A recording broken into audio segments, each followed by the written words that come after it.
ఈ వీడియో మాత్రం నాకు ఫుల్ కామెడీగా ఉందబ్బా. ఈ విషయం గురించి మాట్లాడాలంటేనే పిచ్చ నవ్వు వస్తుంది. అంటే ప్రేమ గుడ్డిది అంటారు కదా, నిజంగానే గుడ్డిది అనుకుంటాబ్బా, నిజంగానే గుడ్డిది. మాకు తెలిసిన అమ్మాయి, ఒక అమ్మాయి ఉంది. ఆ అమ్మాయి లవ్ చేసినప్పుడు పెద్ద శాడిస్ట్ నా కొడుకు. అయితే ఎందుకే అలాంటి శాడిస్ట్ గాడితో అంత పనేముందా నీకు, ఆడి గురించి ఓ చెప్పి బాధపడుతూ ఉంటుంది. ఏంటి నీకు అంత కర్మేం పట్టింది, ఆడితో అంత పట్టుకుని ఎలాడపోతే ఏం పోయే కాలం అని చెప్పి నేనంటే, నాకు ఆడి గెడ్డం అంటే శానెట్టమే అంది.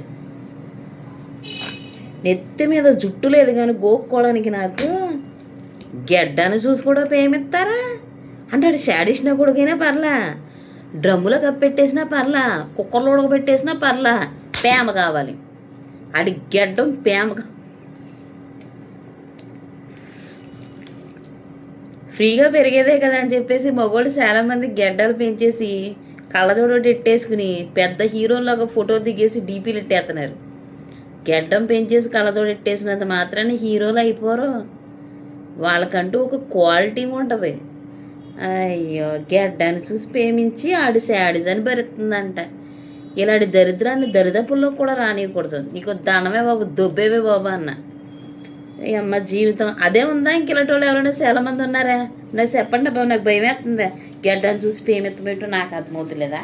ఏళ్ళ మోకాలు సంతకెళ్ళ, వీళ్ళ మొహం దాయిలెట్ట సీడ మోకాలు ఆడేసుకుని గెడ్డాన్ని చూసి ప్రేమించిందండి. అమ్మ మర్చిపోలేకపోతున్నాను నేను నిజంగా. అసలు వచ్చి చెయ్యి అమ్మ జీవితం కానీ.